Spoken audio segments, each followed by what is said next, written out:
it's getting a little old, all of the indictments. I mean, I just like, okay, come on, give me something new. It's like, okay, Fast and the Furious. And, okay, all right, the sequel.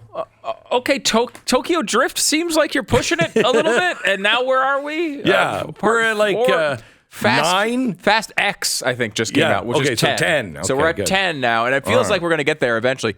Something like 91 total charges now against the president. Mm-hmm. And I mean, I'm torn because it's hard for me to imagine they're going to put a president of the United States in prison. Oh, they will. But on the other hand, it seems really hard to imagine the government goes 0 for 91 here. Yeah. It seems really tough to imagine. They don't get anything out of this. Right. So, I mean, they're just throwing spaghetti at the board. Yes. I mean, this is so disgusting and despicable. I mean, this is truly all about two things. One, I don't think it's about stopping Donald Trump from being president. Now, if they can put him in jail, they will. Mm-hmm. But he can still run from jail. Mm-hmm. Okay. So I don't think it's about that. I think that's gravy to them. That's like, and he's in jail. This is about deflecting all of the trouble of Hunter and Joe Biden. This is all about teaching the rest of us a lesson. If we can do this to this guy, you think you can survive us? It's a lesson. But it is also something, and this is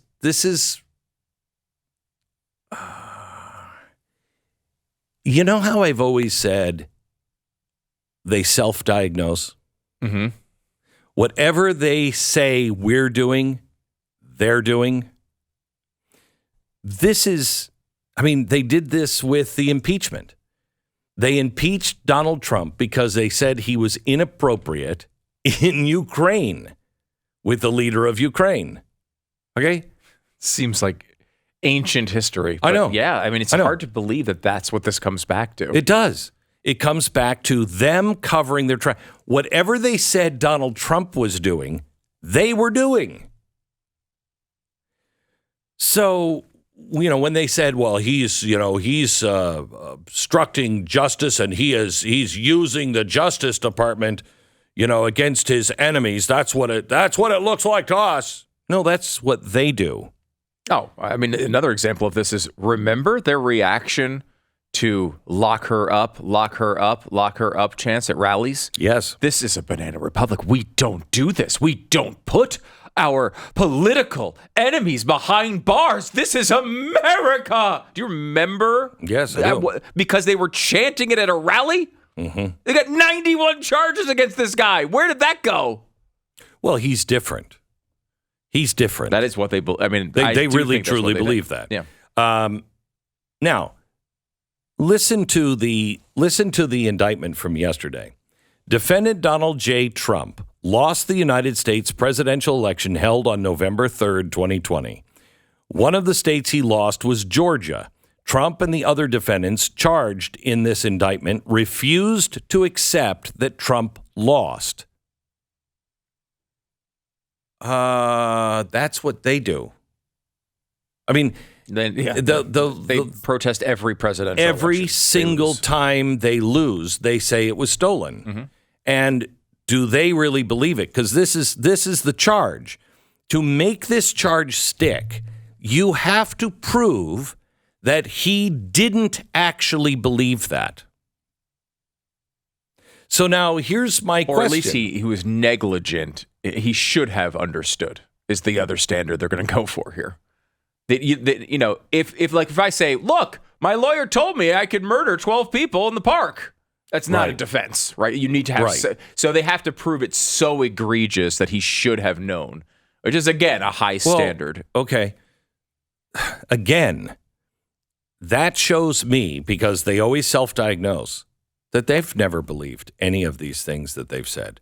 They are just corrupting the system to corrupt it. And we've known that. But to me, this is proof, because they always do what they accuse the other side of doing.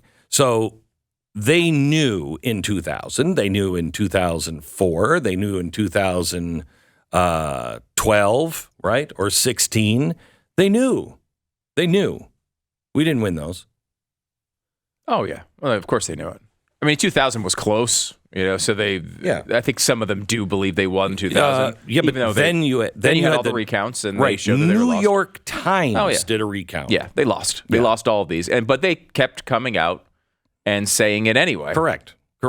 So they refused to accept that Trump lost, and they knowingly and willfully joined a conspiracy to unlawfully change the outcome of the election in favor of Trump.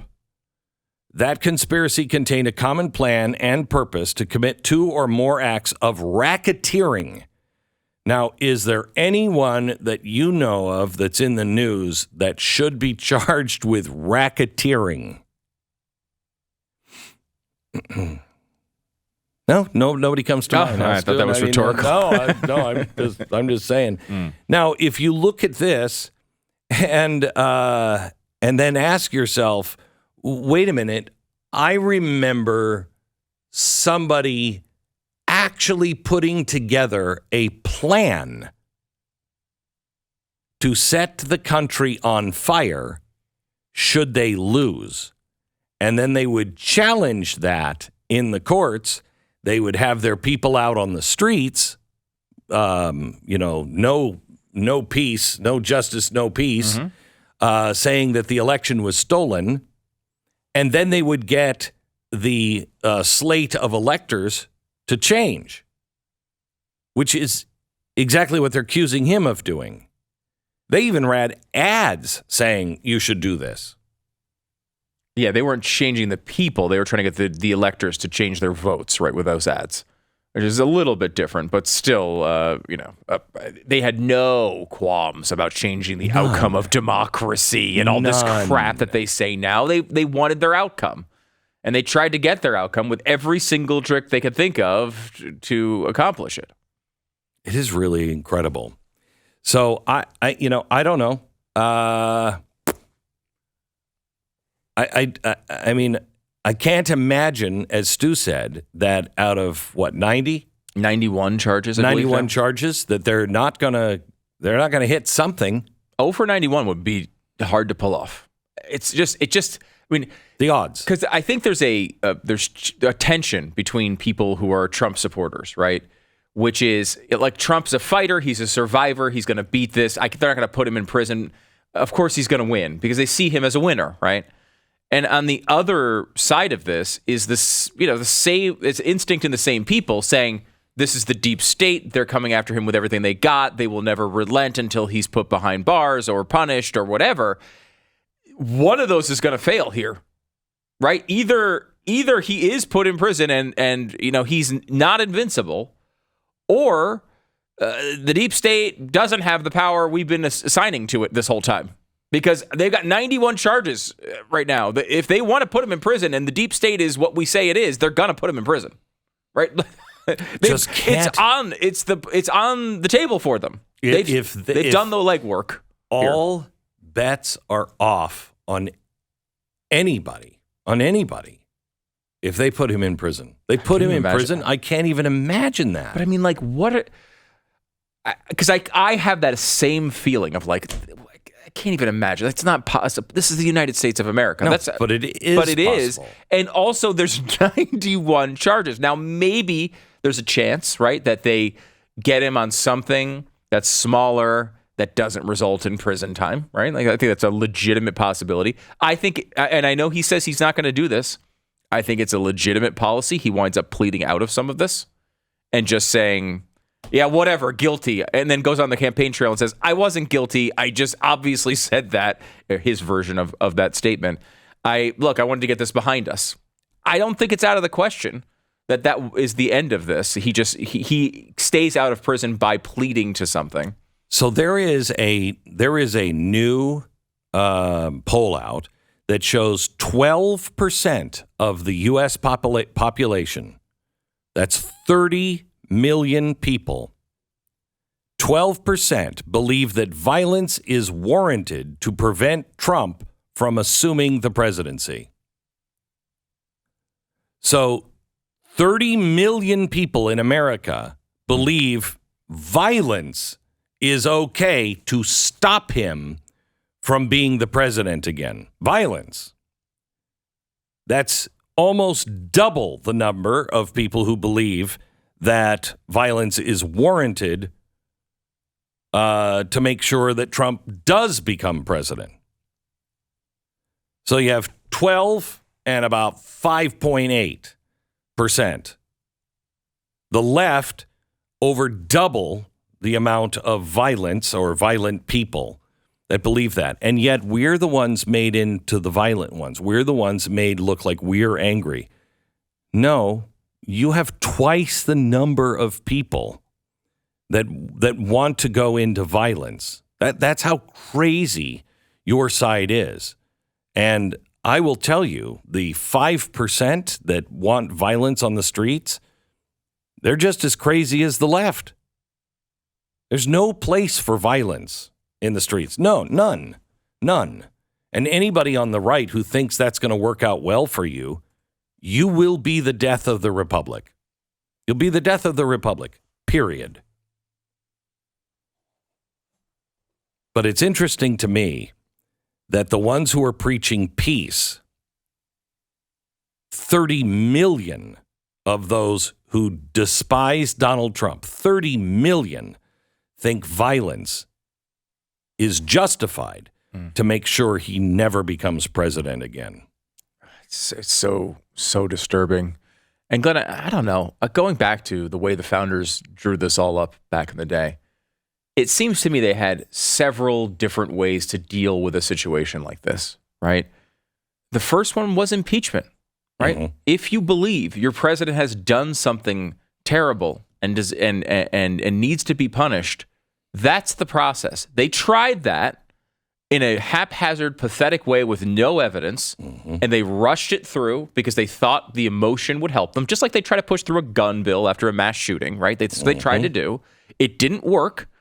And this is throw the spaghetti against the wall, attempt number 46, to see if they can get something on him. The other thing that the founders put together, which was pretty helpful, was elections, right? Like, we have opportunities to make these decisions. If you believe Donald Trump did something, really wrong here, you can make a decision with your vote, and the American people can hold him responsible for that by not making him president of the United States again. Here's the difference. The founders believed in the people. Yeah. Okay. They believe this is a quote from Thomas Jefferson. The American people will from time to time get it wrong, but eventually they'll figure it out and correct the mistake. Yep. They don't believe in the people. Nope. Otherwise, why would they lock you up? Why would they say you're a grandma killer if you don't agree with them? They don't believe in you. Yeah. And the precedent this sets, I believe, we can go through this in more detail, but is there any chance, Glenn, a local prosecutor in 2025, if Joe Biden loses, is there any chance that a local prosecutor doesn't indict Joe Biden? Somebody in a red state is going to come together and say, wait a minute, there's this charge and this charge and this charge passed through our state. Yeah, of course they're going to do it. No, they won't. The right won't do it. I don't know. They should be doing it right now with Hunter Biden. I mean, I can't believe that we're not charging for racketeering. I mean, look at what they're doing. Hunter is a different story, though. Hunter is there's no argument he is legitimately a private citizen, right? And should be charged and these things should be handled. There's no impeachment process. No. For Hunter Biden. There is for Joe. And that's what the founders thought of when they were like, how do we deal with this? And they said impeachment. There's also elections. Those two things are really powerful tools to hold somebody responsible. But we're in an era now where every president, right or wrong, coming out of these offices, you have to imagine is going to get indicted after this. They're just throwing everything at this guy. And look, you could look at this and you might say, I think he did something wrong. And if you do, you shouldn't vote for him, right? You should do the opposite of that, which is vote for somebody else.